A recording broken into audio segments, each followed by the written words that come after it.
regardless of what your political affiliation is, or if you have no political affiliation and you're allergic to politics and don't like it much, the reality is we're a long ways to go before any votes will be cast. The Iowa caucuses are scheduled for February 3rd, 2020, which is 8 months away, or 6,024 hours away, or 251 days away. It's a long, long time from now. In fact, there's a lot of things that can happen between now and February 3rd, 2020. On a recent episode of The View, they were talking about Joe Biden and the 94 crime bill and how this could be a sticking point in 2020. Here's what they said. Continued going after Biden on Twitter, claiming that African Americans will not vote for him because he supported the 1994 crime bill that increased racial inequality in the American justice system. He says black people won't vote for him because of this. There were a lot of other things in that bill, by the way. Well, there are a lot of things in the bill. Violence against women, for instance. Yeah. But this is a federal bill. This is what you were saying. This is a federal bill, so federal inmates are 10% of all prisoners. But he did help Bill Clinton draft the bill in 1994. In 2015, Bill apologized for signing the bill, saying they made the problem worse. There are provisions in the bill, harsher punishments for drug offenses and expansion of the death penalty. It offered more federal money for states that adopted the truth in sentencing laws, which ensured violent offenders serve 85% of their sentence. I guess you have to make sure that the person you've picked up is actually the person that's guilty of the crime. Yeah. So there are things. Yeah, I think everybody who has had a life in politics has, signed something that we're going to find bad. His own lawyer signed this bill. Giuliani was for this bill. Yeah. And Bernie don't forget, Sanders signed Bernie it as Sanders. well. And don't forget that Trump. You always mention this. The Central Park Five. Yeah. After they were exonerated, he still wanted to give them the death penalty. Yeah. They weren't even guilty. Well, and also he's talking about black voters. Who did he ask? Did he ask white people or black people now? Well, Because the black people know about Charlottesville, and they know about him saying that these are countries, you can bleep that. Yeah. And all the racism, Charlottesville, and all the stuff that he says. They know about it, I'm sure. Well, that's the thing about this. I mean, and we talked about it in our Hot Topics meeting last week. I think Biden has to certainly address this because mass incarceration did become a bigger problem after this crime bill. And there were good things about the crime bill, like the assault weapon ban. But his message on this crime bill right now is, well, it had nothing to do with the increase in mass incarceration. And that is not true. It did have something to do with it. But what I don't like about what Trump is doing is he's equating black voters with only crime. He's saying, well, black voters won't vote just because of crime. And the black community is not a one-issue community. I mean, we are both African American, and we have a lot of different concerns. We care about climate change. We care about wealth inequality. And women's rights. We care about women's rights. White people care about crime also. We care about. I would like to say I care about a lot of different things. So I think he's missed the mark on that argument. Look, this isn't designed to be about Trump. It's designed to be about Democratic primary voters. And the problem with Biden from day one was that he has a very long record, and he's running against people like Mayor Pete, who have a very short record. So it's ultimately going to be up to Democratic primary voters whether or not they think his vote on this bill, and Bernie Sanders, as you pointed out, will ultimately be an issue. I will say he has the highest support among black voters of any other candidate by far. Right. 45%.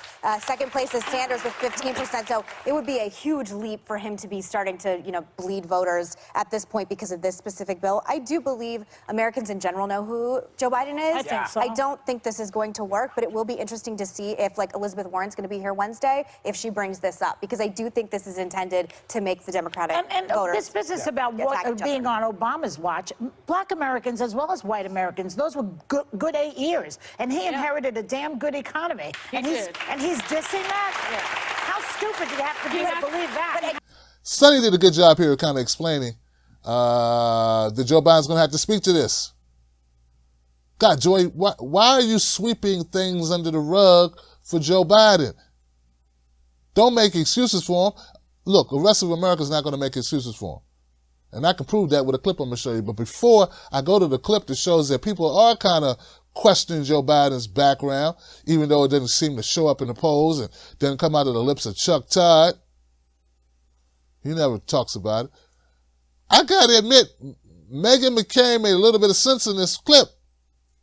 Isn't designed to be about Trump. It's designed to be about Democratic primary voters. And the problem with Biden from day one was that he has a very long record, and he's running against people like Mayor Pete who have a very short record. I mean, I'm shocked that Meghan McCain actually said some things that I can agree with. And I give credit where it's due. But, you know, not going to get excited. I'm sure she'll be back to disappointing me tomorrow. It won't take long at all. He did help Bill Clinton draft the bill in 1994. In 2015, Bill apologized for signing the bill, saying they made the problem worse. There are provisions in the bill, harsher punishments for drug offenses and expansion of the death penalty. It offered more federal money for states that adopted the truth in sentencing laws, which ensured violent offenders serve 85% of their sentence. I guess you have to make sure that the person you've picked up is actually the person that's guilty of the crime. Yeah. So there are things. Yeah, I think everybody who has had a life in politics has, you know, signed something that we're going to find bad. You know, I don't understand where this idea comes that the 94 crime bill did not impact sentencing. It definitely did impact sentencing. That was the purpose of it. It was to show Republicans that Democrats could be tough on crime. So they ramped up the prison time, and they ramped up mandatory time and mandatory minimums, and they ramped up executions. If that's not tough on crime, and if that's not increasing jail populations, I don't know what is. They offered incentives to states who kicked out tougher sentencing. Incentives.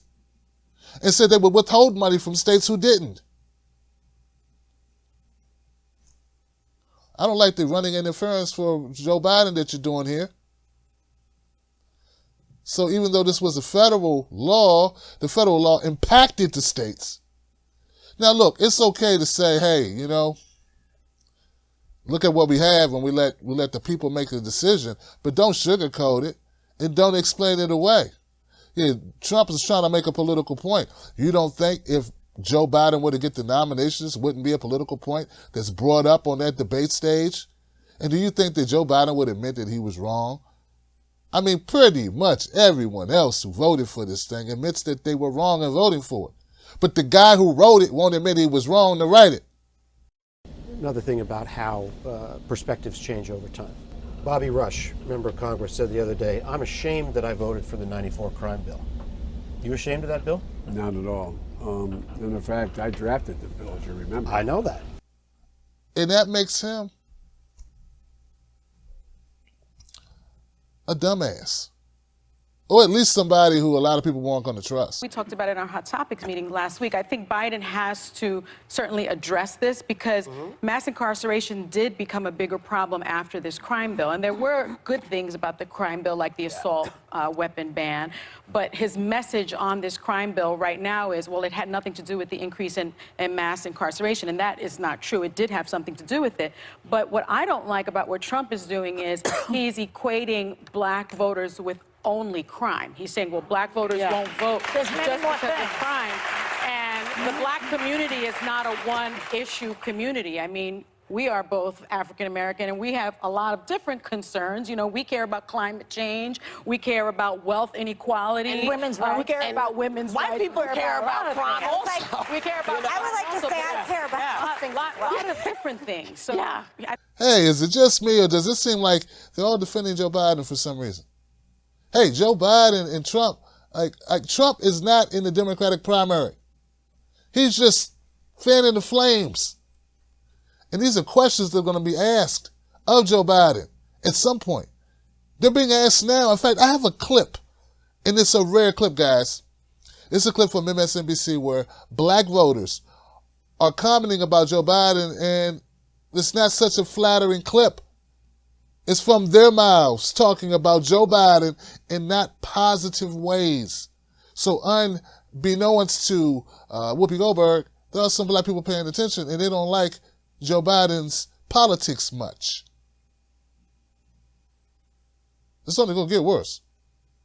In this race so far. I've been talking to voters here all morning, a wide, diverse group of opinions about this race. what I have been struck by is the almost unanimity about some skepticism still about Biden, some work that he is still going to have to do to convince voters that he is the right man for this particular moment. Take a listen to some of these conversations. It doesn't, because I don't really believe in it, just because I don't think you beat something so far right with something so middle ground. Joe Biden is very middle ground for me, and I think you need something a little more far left to combat that. Yeah, he's Uncle Joe. Everybody likes their fluffy uncle. But he's Barack Obama's friend. He's got the cool black friend, right? That's all it is. Joe has a terrible history in the black community. And everybody just loves him because he's a fluffy old guy. He has given us no policies, and I like Joe Biden, but he's just sound like it. I do like Joe Biden as a vice president. So there's something there, Craig. And look, there are 22 other campaigns that would probably happily trade places with Joe Biden, the undisputed frontrunner across the board right now. But it's clear that he's going to have some work to do to turn those poll numbers into real committed support. Oh, those comments are pretty straightforward. Yeah, that guy did not mince words about how he felt about Joe Biden's opportunity and what's at stake here with Joe Biden. Now, regardless of what the people on The View say, Joe Biden will have to answer for Joe Biden. And that's where the problems come in, because we all know Joe Biden hates to be wrong, will never admit wrongdoing. I mean, he won't even admit tearing Anita Hill apart on the stand was a bad move. He takes no responsibility for it. When it comes to touching children or touching women without their permission, permission, or without, I don't know, any type of invitation, he still wouldn't apologize. He just said, well, I'll recalibrate. Not like, dude, that's creepy. And where's your common sense? Where's your self-awareness? But no matter how much The View tries to, throw interference, it's going to come out. It's going to be talked about. And Joe Biden will be a liability. And Democrats don't have to face it if they don't want to until it's too late, and then they can blame the rest of the world and Russia and voters and black voters for not supporting Joe Biden. And for anybody out there who wants to know, they say, Tim, why do you care about The View? Why do you cover The View? Well, it's real simple. It's numbers. A lot of people watch The View. A lot of people get their news from The View. I know it's not fair. I don't agree with it. I think it's wrong, but they do. In 2017 through 2018, The View averaged 2.9 million viewers per episode. That's 5 times more than Rachel Maddow. 6 times more than Rachel Maddow. Rachel Maddow averages 500,000 views per episode. So, look, this is where people's eyeballs are. They're watching The View online. If we want to reach them and give them a new perspective, that's what I'm doing. Trying to save America from America. Give me a hand. Subscribe to this channel, become a member, and don't forget to click the bell and then choose all notifications. You got to choose all notifications, y'all, because YouTube's just funny that way. I'll see you on the next one.